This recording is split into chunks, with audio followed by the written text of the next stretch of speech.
amiguitos, ¿qué tal? Bueno, aquí estoy de nuevo. En el último vídeo que grabé, que era en el Museo de la Huerta, os anunciaba que iba a leer hoy un relato de Balzac. Mirad, en este libro. El relato se trata el recluta. No, el verdugo. Me he equivocado. Bueno, ¿que por qué voy a leer este relato? Pues como ya he leído, leí el relato que el de Somerset Maugham, titulado La Madre, que se desarrollaba en España, y bueno, que es curioso como los extranjeros nos ven a los españoles. El otro relato, el de Mérimée, también, aunque muy breve, también trataba de España, aunque de tiempos antiguos, pues se me ha ocurrido, me acordé de este relato que leí hace mucho tiempo, El verdugo de Balzac. Es curioso porque Balzac escribió novelas, y novelas largas, más o menos largas, ¿no? Y este es más bien una novela corta o relato corto, que bueno, que no voy a poder leerlo en una vez, sino tendré que leerlo en 2 veces. Bueno, este relato está ambientado en la Guerra de la Independencia, como anuncié, ¿no? La Guerra de la Independencia se inició en el 1808, creo, y duró hasta el 14. Y fue que Napoleón quiso apoderarse de España. Bueno, y consiguió fácilmente hacer que el rey Felón, que aquí estaba en ese momento, el peor rey que hemos tenido, Fernando VII, abdicara del poder y creía que todo iba a ir sobre ruedas. ¡Buah! Esto está coser y cantar, creía. Pero claro, se llevó un hueso gordo, y gordo, porque no contaba con la bravura del pueblo español. Y bueno, y que la Guerra de la Independencia es muy interesante. No he leído los episodios nacionales de Benito Pérez Galdós, en que se narra, porque claro, uno no puede leerlo todo, ¿no? Pero es interesante desde el punto de vista psicológico. Y ahí se inició también la Guerra de las Guerrillas, he oído yo decir. Porque después se considera que comenzó ahí. Fue guerra de guerrillas, iban a los montes y lanzaban emboscadas a los franceses. Bueno, voy a leer el relato, que está ambientado, como he dicho, en la Guerra de la Independencia. Bueno, vamos a ver qué tal sale la cosa. La campana de la pequeña aldea de Menda acababa de dar la medianoche. En este momento, un joven oficial francés, apoyado en el parapeto de una larga terraza que bordeaba los jardines del castillo de Menda, parecía sumido en una contemplación más profunda que la que comporta la despreocupación de la vida militar. Pero es necesario decir también que jamás hora, lugar y noche fueron más propicios para la meditación.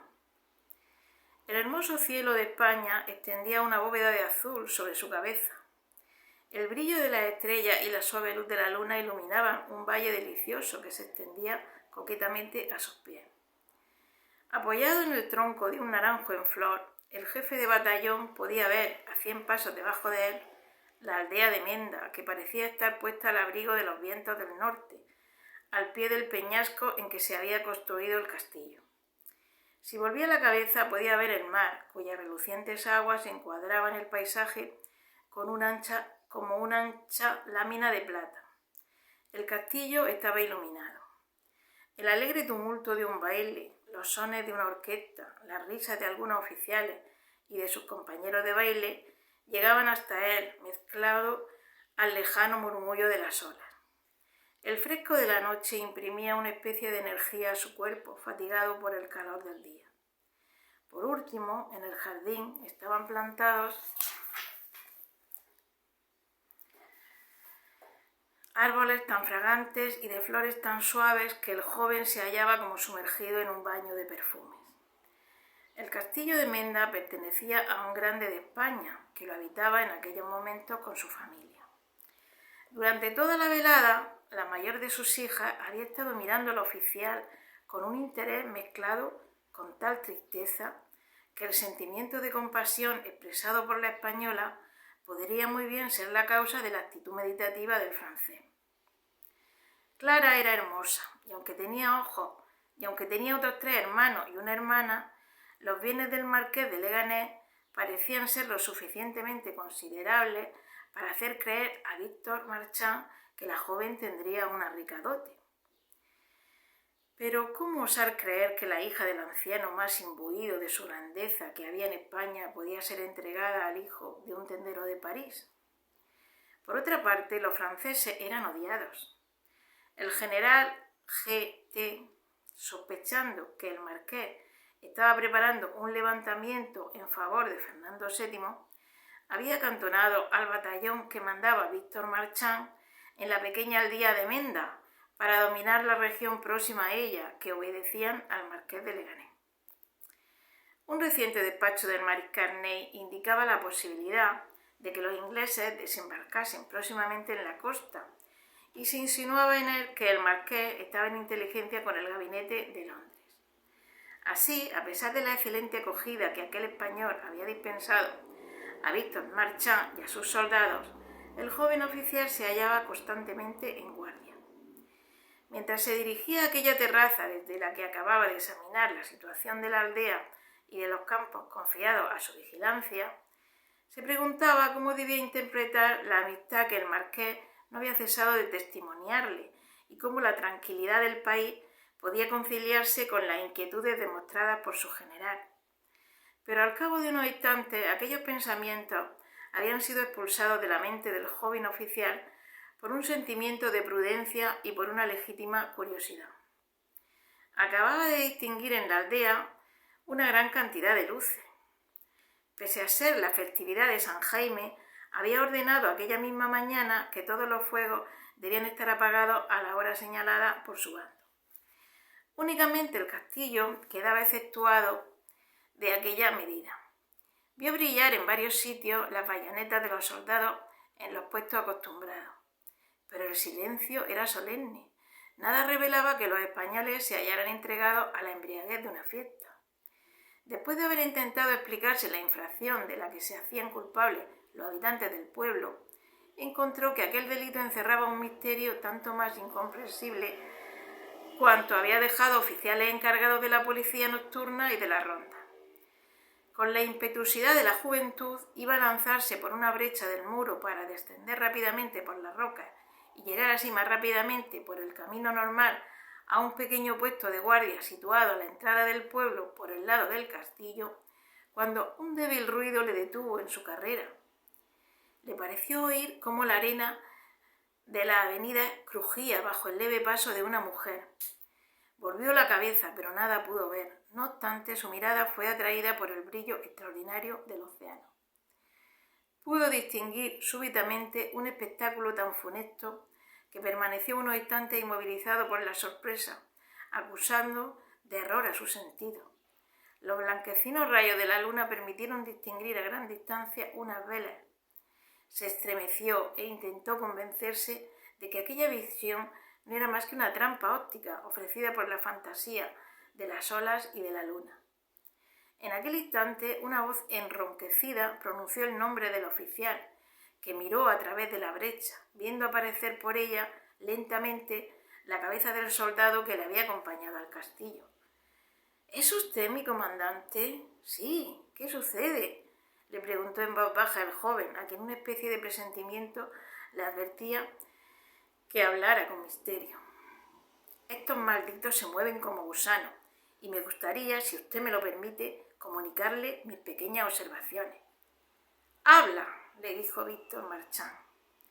«Acabo de seguir a un hombre del castillo que ha pasado por aquí con una linterna en la mano.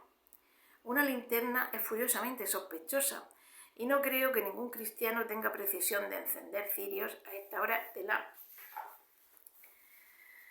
la noche. Estos pillos quieren atraparnos, me he dicho, y me he puesto a seguirle los talones.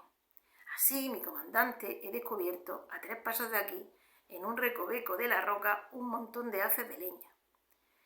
Un grito terrible que súbitamente resonó en el pueblo interrumpió al soldado.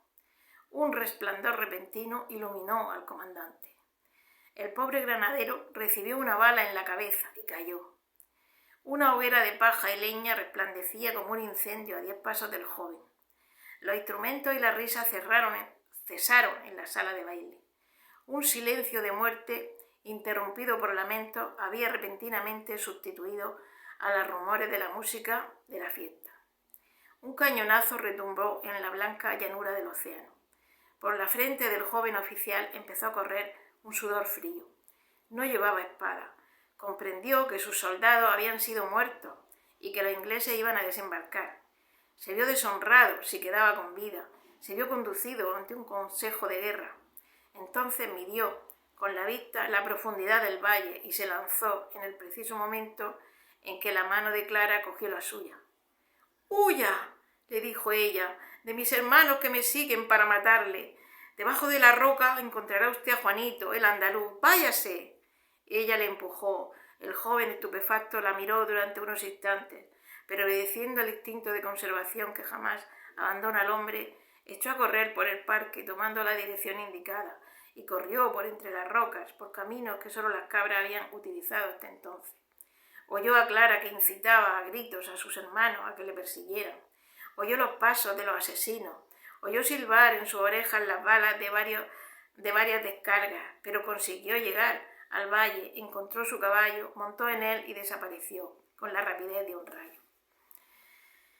Al cabo de pocas horas, el joven oficial se hallaba en el cuartel general del general G.T., al que encontró comiendo con su estado mayor.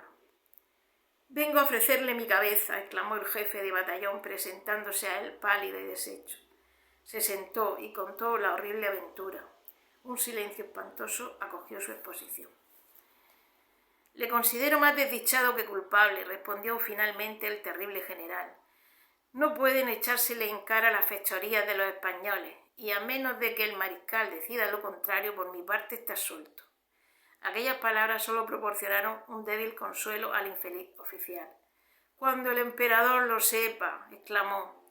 «Cuando el emperador lo sepa, deseará fusilarle», dijo el general, «pero ya veremos. En fin, no se hable más de esto», añadió con tono severo, «a no ser para meditar una venganza que imprima un terror ejemplar a este país, en el que se hace la guerra como los salvajes».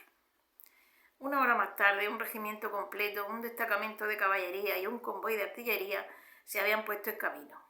El general y Víctor marchaban al frente de aquella columna. Los soldados, conocedores de la carnicería cometida con sus camaradas, se hallaban poseídos de un furor sin igual. La distancia que separaba la localidad de Menda del cuartel general fue recorrida con una rapidez casi milagrosa. Por el camino el general encontró pueblos enteros sobre las armas. Cada una de aquellas miserables aldeas fue cercada y sus moradores diezmados. Por una de aquellas fatalidades inexplicables, los navíos ingleses habían permanecido al pairo, sin avanzar, pero más tarde se supo que aquellos buques solo llevaban artillería y que se habían adelantado al resto de los transportes. La aldea de Menda, privada de los defensores que estaban esperando y que la aparición de las velas inglesas parecía prometerles, fue rodeada por las tropas francesas, casi sin disparar un tiro. Los moradores, sobrecogidos de terror, ofrecieron rendirse a discreción. Por uno de aquellos cambios de situación que no son raros en la península, los asesinos de los franceses, previendo por la conocida crueldad del general Menda, podía ser entregada a las llamas y la población pasada a cuchillo, propusieron denunciarse ellos mismos al general. Este aceptó su ofrecimiento, poniendo por condición que los habitantes del castillo, desde el último lacayo hasta el marqués, serían puestos entre sus manos. Aceptada aquella capitulación, el general prometió perdonar al resto de la población e impedir a sus soldados entraran a saco en la aldea o le prendieran fuego. Fue señalada una contribución enorme y los más ricos habitantes se constituyeron prisioneros para garantizar su pago, que debía efectuarse antes de 24 horas. Bueno, amiguitos, nos quedamos aquí. Como veis, es interesantísimo. Bueno, este relato, según estuve leyendo en el principio, creo que podía basarse en hechos reales, porque Balzac intentaba captar la realidad, como retratar la realidad en sus relatos, y parece ser que entre sus amantes alguna alguna de sus amantes, pues fue también mujer de algún militar, de algún comandante o de algo, y seguramente le contaría toda esta historia y él la recogió. Bueno, amiguitos, el próximo día termino el relato. Bueno, besitos, saludos.